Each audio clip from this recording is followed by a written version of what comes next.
Is Shopify dropshipping hard? It can be challenging, but it's not impossible. The main reason people struggle is because they expect quick results with very little work. In reality, dropshipping requires testing products, running ads, improving your store, and understanding your customers. The biggest advantage of Shopify is flexibility. You can design your store however you want, choose your suppliers, and build your own brand.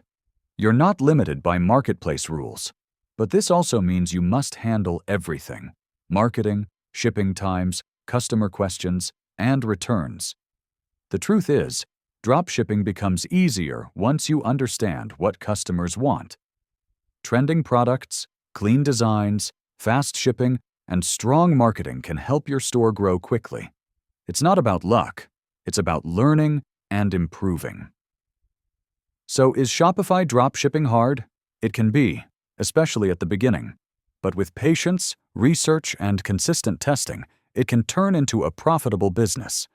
If this video helped you, please like and subscribe for more simple online business tips.